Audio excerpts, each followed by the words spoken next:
Well, hello everyone. It is April and I am here to share with you my favorite books that I read in 2022. I was very deliberate in picking. I mean, you're always deliberate, but I don't have a top 10 here. I just have books here that I genuinely adored and made it into my favorites. Just trying to be a little more intentional and not fit things into nice little bows, when they don't, fit into boxes and are tied up in a bow, like it's okay. So, at long last, we're doing this. It feels like this is really late. I might be the last person on Booktube to put up my favorites from 2022, but life has been busy and I have had cute dogs to take care of and little toddlers to take care of, just one of those. And so here we are. After all of that ramble, they're in order. So we're going to go from lowest ranked to highest, like number one. I cannot wait. I'm very curious what you think my number one book is going to be from 2022. Why don't you go ahead and leave a comment below of what you think it's going to be, and then also let me know if it was right at the end. Okay. Coming in at number 8 is a book that I read, I believe, in December, and it's The Light We Carry by Michelle Obama. There is something about this woman's writing and just this woman herself that I just absolutely adore and connect with. She's very much someone who I aspire to think like and act like and have the philosophies that she does on life. This book is very much not necessarily life advice, because in her book she'll say, like, who am I to know exactly what is good for everyone? But she gives tips on what has worked for her in her life on a range of things, from feeling overwhelmed from the news. She started writing this book during the pandemic. And I mean, we all remember how stressful that was and how she kind of sorted through that to, dating advice, to parenting advice that she stole from her mom, who I love. And I actually wrote notes while I was listening to that section. Sidebar, I listened to this on audio. It was incredible. I really try when it is, an actor, let's say, or a public figure that I admire, to listen to them on audio. Like I want to read Spare by Prince Harry, but I want to wait until the audio comes in. So I am patiently waiting and avoiding all the headlines for that until my turn comes up for the library audiobook version. And there's something about Michelle Obama's voice that is very calming, and I just would love to emulate her, a little smidge of her in my own life. She is on my 2023 vision board. I adore her. Now, this would not be the book for you if you don't adore Michelle Obama or don't like her. I just don't even know what to say to people that don't like Michelle Obama. She's like, to me. So in any case, highly recommend. Incredible advice, while also being very humble about the advice. I just adore that woman. Coming in at number 7 is another nonfiction book called Inge's War. And I wish more people would read this. Another book that I listened to on audio. It was incredible. This is written from a woman who has had not a bad relationship with her grandmother her whole life, but she just had a bit of a distant relationship. Her grandmother was a bit standoffish, a little bit cold, but she does start to get to know her grandmother as she becomes an adult and as she starts traveling to places that meant something to her grandmother. At the beginning of the book, all that she knows of her grandmother was that she, along with her infant daughter and her parents, left Germany at the very tail end of World War II. And they don't talk about the war very much. I mean, her mother, in and of herself, she was basically an infant or a toddler when they left, so her mother wouldn't have any memories. But her grandmother, over the course of a few years, really started to open up to our author about her life and what she went through as a German woman living in Nazi-occupied Germany. Nazi-occupied is Nazi Germany. And it details what it was like as a commoner, and how much people knew about what was going on in terms of concentration camps and all sorts of things. And it was just very fascinating. It was really, really fascinating. And I just thought that the way that it was written was quite beautiful. And it is, of course, a wonderful study in history, but it also is a wonderful study about family and connecting. It really kind of promotes, you know, trying to get those stories out of people before they're gone, because there are so many stories, and I'm sure you feel the same way, where I would have loved to know more about my grandparents on my mom's side and what they went through in the war and after the war. Like, I'm so curious, and I wish that I had asked them more questions. In books like these, there's just such an appreciation for people who do take the time and have those conversations. Book number 6 is the only thriller on this list. I've got a mystery-ish book later on. But this is The It Girl by Ruth Ware. This is probably my favorite Ruth Ware now. It is chunky. I think it is her chunkiest book that she's come out with thus far. It's about 400 pages. And it was incredible, about a group of students that live at Oxford, that meet at Oxford, and we follow several people. First is the glue that binds them, and her name is April. She connects with Hannah, her roommate, and also a bunch of other people who are going to Oxford.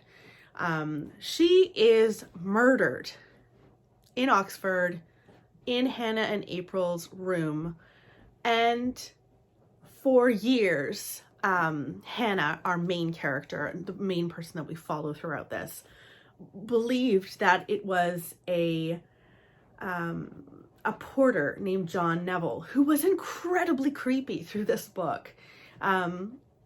She believed that he was the one who murdered her. She actually took the stand against him. And it is only until he dies in jail that information begins to come out that maybe John Neville, this porter, did not actually commit this murder and died an innocent man in jail. And this rocks Hannah's world, because she was essentially the person that put him behind bars. She is now, when we meet her, she is pregnant with Will's child, and Will is another person who she met at Oxford, part of that little group. And she is just racked with fear of who then killed her. If it wasn't John, then who in the world was it? And she's also racked with fear for her child, because she's trying to carry this pregnancy to the very end. And she's kind of torn between her love for her baby and trying to take it easy, but also her love of her friend April and trying to have justice for April and feeling the guilt. It was so layered, and I felt like the characters came alive on the page, and Oxford itself, I felt like I was walking the streets of this little college, and I just was so into it the entire time that I was reading this. I feel like Ruth Ware kind of gets better and better in time. Now, I know a lot of people would disagree with me on that, but Winnie, I feel like you're knocking over You're chewing on the... Winnie, please don't chew on the stand, okay? Highly recommend. Next is a historical fiction meets literary fiction book that I just adored. And this was A Ladder to the Sky by John Boyne. John Boyne is another one of those authors that's kind of like an auto-buy author. I know that I'm going to enjoy his work. I've never read anything by him that I haven't given either 4 or 5 stars at this point. And this is no exception to the rule. It is filled with extremely unlikable characters, particularly our main character, Maurice. Maurice is an author in his own right, but he's also fairly new when we meet him. He has a lot to learn. He can write beautifully, like the craft is beautiful, but it lacks substance, and even the plot itself is lacking. And so what we find is Maurice, or Morris, trying desperately to make it, to get published. He will stop at nothing. And it's that defiance, that drive at the expense of others that we really look at in this book. We see him time and time again exploit other people, including other authors, for the sake of his own career. And that was wonderful. So we meet, I think, 3 or 4 other authors that he kind of clings to, but it's almost in a, it seems incredibly sincere to that person, but we as the reader recognize that he's kind of a bloodsucker, and he's going to take absolutely everything from this author and then just discard them. And it is disgusting how he functions. And towards the end of the book, there was just so many moments where my jaw dropped, and he just had no sense of ethics or morals. And yet I could not put this book down, in part because you're rooting for other people, even when they're not necessarily great themselves. You just want him to be brought down. And that journey was so much fun and so riveting. I highly recommend this book, that's for sure. I really want to read his latest book, which is, I think, a sequel to The Boy in the Striped Pajamas. In any case, that is on my list of books that I really want to get to. Moving on, we've got, that was number 5. Now we're moving on to number 4. Okay, so this is me kind of cheating, but it's my list. And so I felt like I can do what I want. And so here I am doing what I want. This book represents an entire series that I read this year, and that's the Tana French Dublin Murder Squad series. This series, this is, I believe, the 3rd in the series, and it takes place in Ireland, and we follow the murder squad. And in every single book, you follow a new detective. You follow a pair of detectives. The main character is almost always fairly new, and sometimes the side detective will appear in the next book or what have you. You get to know multiple characters through this, but you can essentially pick up this series as you wish to, genuinely wherever you want to. I read them in order, and I think there's something lovely about reading them in order. I really enjoyed reading them in order. So that's me, but you don't have to do that. And this made me fall even more in love with Irish fiction. I love Irish writing, probably more than any other country. There's something about the Irish voice that is it's comical, it's witty and smart. I mean, Tana French creates these mysteries that are so layered. There's so much going on in the victim's world that you have to like peel like an onion. And at the same time that you're doing that, you can see the main detective having a similar kind of unfurling, if you will. And there's always a connection between the detective and the victim that they're working through themselves as they're trying to solve this case. And I so appreciate that. I feel like so much of the time, or often at least, detective stories are, you know, you get this crotchety old man that is grumpy and he's trying to solve murders, but that's kind of it. Like, they're almost a caricature, and Tana French has spent so much time developing these layered characters that do feel real, and I've loved many of them and disliked others, but there's always something about them that you care about to a certain extent. And if you don't care about the main character, you care about the side one. She's just incredible. I love her. I have literally read everything she's written thus far, I should say. And now we're just waiting for a new book by Tana French. And I will be first in line to pick it up. Oh my goodness.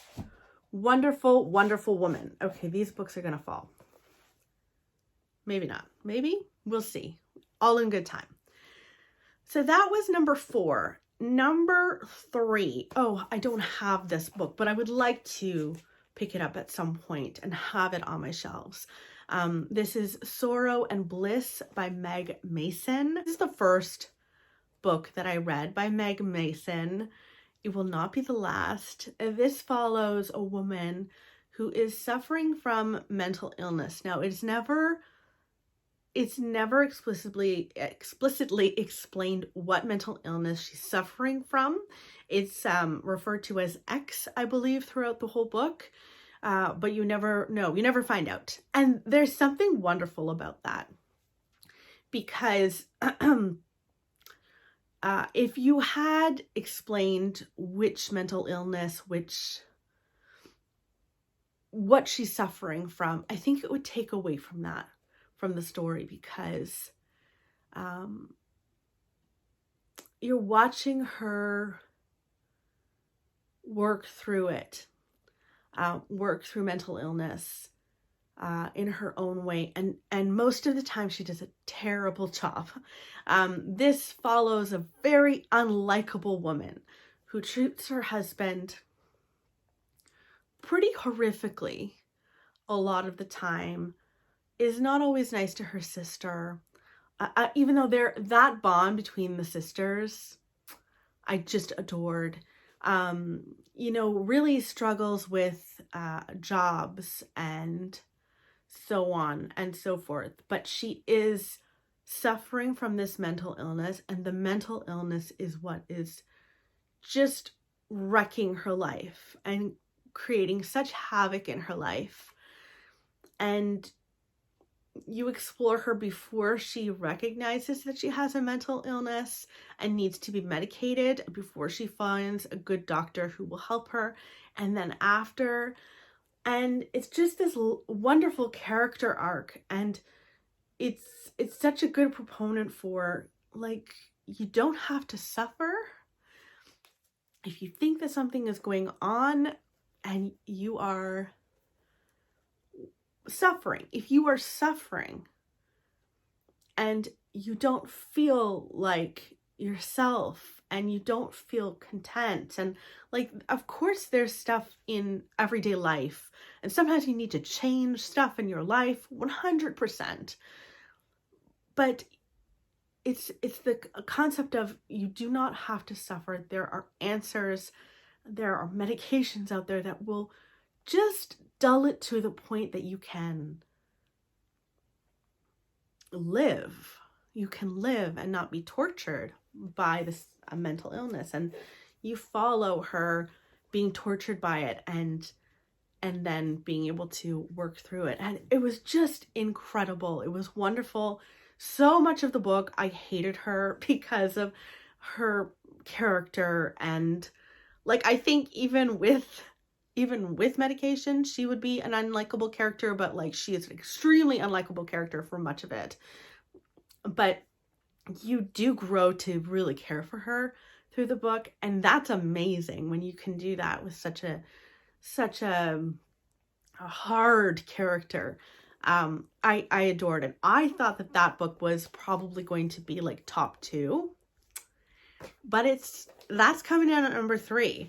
So my second favorite book of the year of 2022 was the first book that I read in 2022, and that is A Single Thread by Tracy Chevalier. This was my first Tracy Chevalier book, and then I read 2 others soon after.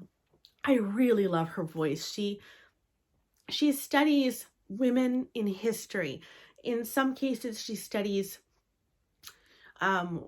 very everyday people in history. And I love that. I think so much of the time, and in historical fiction in particular, there's a lot of push to like make women heroes. There's a lot of stories about, I don't know, spies and women pilots and all of these things in history. For the majority of the time in history, women did not have the luxury of being any of those things because of so many things, including misogyny. Most of the time, women were living very average lives in a very patriarchal world. And yet you can still be not necessarily heroic, but you can still be admirable and all of these things. So that's one of the things I love about Tracy Chevalier. And this follows a woman named Violet. Her fiance died in World War I. And because so many men died in World War I, there was a whole group of women kind of considered surplus women who were never going to be married because there were too many women and not enough men. And so she ends up, finding a job for herself. She does live on her own, and she starts to do darning or something along those lines at a cathedral. It's an embroidery at a cathedral, and she meets a bunch of other women there. And it sounds, truthfully, that sounds kind of mundane. However, this book, there were moments of pure horror. Like, I was genuinely terrified for this woman. And the absolute threat that men could pose on women at this time and all times. But in particular, at this time, just feeling absolutely stuck and unable to protect herself. So there were moments of terror in this book. There's so many moments of incredible female friendship in this book. I adored this one. I've read, oh gosh, what else did I read? Winnie, please be careful. I read like something Angels. Winnie, you're knocking over the thing here. I read something about angels and Remarkable Creatures by her. This was absolutely my favorite. I can't wait to read more by her. Wow, so lucky to have discovered her this year. That was a true gift. And now we're ready for my absolute number 1 book of 2022. And that is The First Day of Spring by Nancy Tucker. This is, I would say it is a literary fiction thriller mystery book. So in this book, we meet a girl, like a young girl. I can't tell. I think she was 8. We meet Chrissy. She's 8, and she has just murdered a little boy. It's about her in that time. We follow her in her childhood, living with the fact that she killed a boy, also not understanding the concept of death fully, which you don't understand the concept of death entirely when you're 8. Like, I remember a time when I was a kid thinking that Jesus was the only person that ever died or ever suffered, and he died on the cross so that no one else had to do that. Like, I didn't know that death existed for a while. So there is such a long period of time where you have to sort through what death really is, and Christy does that in here. And also she suffers from a very horrible family situation. Her mom is not nice to her at all. She does not feel loved at home. She loves her father, but her father is very much in and out of her life. He will come and visit, and she's kind of an afterthought, but she thinks he adores her, and then he'll leave and then come back. And this is a beautiful book about friendship again. Her one friend that she has when she's a little kid, who she's not so nice to, is truly an incredible friend. So you follow her then, and then you follow her years later when she is a mother herself, and she is terrified that she's going to lose her child. And she's terrified that all of this, truth about her life and her past is going to result in her losing her own child, Molly. I cannot believe that this is a debut. Nancy Tucker is wise beyond her years. Like, how old is this girl? She looks like she might be, I don't know.